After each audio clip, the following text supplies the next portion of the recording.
I believe it's a fair statement to make that everybody loves money. I'm in love with you. Funny paper column, why do you look solemn? I adore you too. Maybe that might be a bit of a stretch, but at the bare minimum, everybody likes money and most definitely, without a doubt, needs money. Now, you hear me say that, and you're probably thinking, this isn't breaking news, this is common knowledge to everybody. And you know what? I agree with you, 100%. But what was shocking to me when I was browsing through, financial things online, was that a third, 33% of UK citizens live paycheck to paycheck. And honestly speaking, with the rise of inflation and energy costs just soaring at, epic rates, 80% was the number I saw. This is not going to get any better. And this is worldwide. This is not just here. This is a global situation. We're looking at the land of dreams, the US, where this number that we're looking at, paycheck to paycheck, is above 50%. It's really tough out here. The struggle is really, really real. Mr. Shakur was a visionary when he said, "It ain't easy being me while I see the penitentiary." But actually, now I think about it, there are anomalies to even this. You see, if you're like this man, my father gave me a small loan of $1 million. And everything was all sweet, wasn't it? But seeing as we all just can't, borrow $1 million to start our dreams today or whatever, there must be something we can do. Getting those gains, or better yet, how we get those gains, is the $1 million question. And I'll be honest with you, I'm trying to see those mad gains. So what do? I don't have the answers. And I'll drop a drum for you. When in doubt, give Google a shot. So I'll start typing in questions. What do billionaires do? Because we're trying to look at the highest of heights of wealth. How do they move? What do they do on a daily basis? What's their schedule like? Questions like that. Similar, all of the above. And Google comes in clutch. Gives me great answers. Gives me themes or traits or characteristics like determination, innovators, inventors, trying to change the world, working with passion. Just trying to summarize all of these different answers together, all of these different results. And when you're trying to give them overarching theme, a title, a sentence, why these people have been able to reach the heights of success, when we're talking financial, or even just looking at life fulfillment, it's because they all live with intent. Now, it only makes sense to define what intent is right now. And so intent is moving or working with a particular course or direction, action. And essentially here, that would be, or applying this to my life, your life, would be working towards passion, working with purpose. And if we're trying to link that all together, it would be working with passion means that you are working towards or you're working within your purpose, which then directly links to also working or being overall intentional. So all of this together allows you to move with unstoppable momentum, which makes it hard, if not difficult, or impossible, better yet, to stop you from achieving financial success. And you might not want to hear that from someone like myself. So I'll give you a successful person's quote on this. Now, Robert Kiyosaki says that passion is the beginning of success. So we've understood the way or how these billionaires, these rich people are doing what they're doing.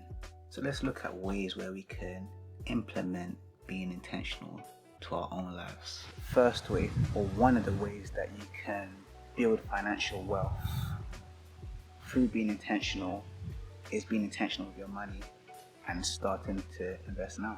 I'll be completely honest with you. The stock market, crypto, even the housing market right now, very volatile. Everything's going all over the place. With all the interest rate hikes by the Fed to try to combat inflation, everything's crazy, But I feel like at the end of the day, investing is not a short-term thing, it's a long-term thing. You do it for the gains that can be made over time. You don't time the market. Time in the market, as you always hear, is better than time in the market. There's also the argument of investing, or better yet, let me say, dollar cost averaging, making you more disciplined. I'll put down what dollar cost averaging is right here. Discipline plays a factor, or plays a role in all elements of your life. So if you're disciplined here, and then that carries over to everything else, then there's no reason why you shouldn't be successful. And number 2 we've got on the list is setting up that side project, that side gig, that dream business that you always wanted. And it kind of links back into the first point, investing or being intentional with your money, because now you're investing into something that you want to build for yourself to, see the fruits of your labor. And I'm aware that different business ideas require or need a different amount of capital. You've got business ideas like setting up a real estate company. Of course, it's going to require a significant amount. You've got business ideas like one I've tried to start, or one that I am on a journey with starting right now, like a YouTube channel, which doesn't require as much capital. All the things that are going to allow you to stand out in the marketplace, and what's going to allow people to think that your service offering, your product, brings value to their lives. The third and final way I'm going to detail today is by acquiring new knowledge. Oh, brother, this guy stinks! I know. No one wants to hear about education, really, but hear me out, listen. As an example, maybe you need to acquire new knowledge to give you a skill set to give you a promotion in your current career, current job. Sometimes this could be, just accredited qualifications from accredited organizations. Sometimes this could be further education or higher education, let's say. So maybe getting a degree, a master's, a PhD, that specialized knowledge that will allow you to stand out in the crowd of, employees. And formal education is just one way to acquire new knowledge. You can even be going onto YouTube. Internet's a crazy thing nowadays. You can find anything on there. So example, looking at my YouTube channel, and if you're getting any value from this at all, then please like, subscribe, and leave a comment, why you liked it, what could have been improved. Just going off the topic of the internet's a great place to just acquire knowledge. And I'm not just saying places like YouTube or even paid places like Udemy. I'm saying free knowledge. Like, I've seen examples where people have blogs in how they were able to get into tech without a computer science degree, or without having, super amazing grades and being able to fly and have now 6-figure salaries. I've seen examples where people, through things like, maybe example Twitter, where they've been able to set up a mining rig for various cryptocurrencies. Obviously, the main two that people really do it for being Bitcoin and Ethereum. Although Ethereum is obviously moving to proof of stake very, very soon. By the time this video's out, I think it actually might have already done that. And other examples of people who are starting up drop shipping, talking about how they were able to set up their own clothing brand where they were able to source the materials. So a good example, or ones that I always see, is people always talking about Alibaba, where they were able to source the material, and then even off Alibaba able to scale their companies as well. So literally, the internet, if you really tap in, like, there's just a plethora, there's a vast amount of information to just grab onto, latch onto, and just apply it to yourself, so that you can really give yourself the competitive, or let's call it the unfair advantage, so you can succeed. Personally speaking, I have 3 ways I plan to be intentional going forward, of course, to get financial gain. And of course, this is not a exhaustive list, but it's just a list just to give you some context about how I'm gonna treat this moving forward. Okay, so number 1 would be by implementing a budget. Budgets, they're not sexy, they don't sound sweet, but it's a great way to actually be intentional moving forward. By having a budget, what amount of your income, your salary, whatever you want to call it, is covering your necessities, your wants, and then obviously things like saving, investing, which is the thing that I really be talking about, and then whatever else your life wants to, you know, get involved in. Now, going off the back of number 1, I will have a video in due course explaining the budget, of course. So I guess the plan of action, what percentage of my income, my salary, my take home will be dedicated to each one.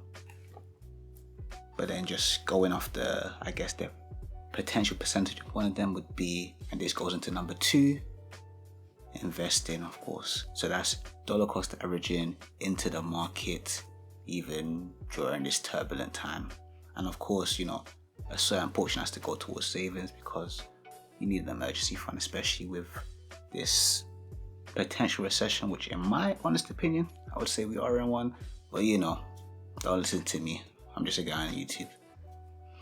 And then number 3 would be, of course, bringing value to you people that are watching me, taking time out of your day to say hello to the boy. And if you made it this far within this video, then thank you, really appreciate it. You must have liked something I had to say. And you know, if you're interested in this type of content, then yeah, tap in. More content like this will be posted on a somewhat regular occurrence. We'll try our best, of course. And I should have probably started with this, but my name is Charles. But until next time, take it easy and peace.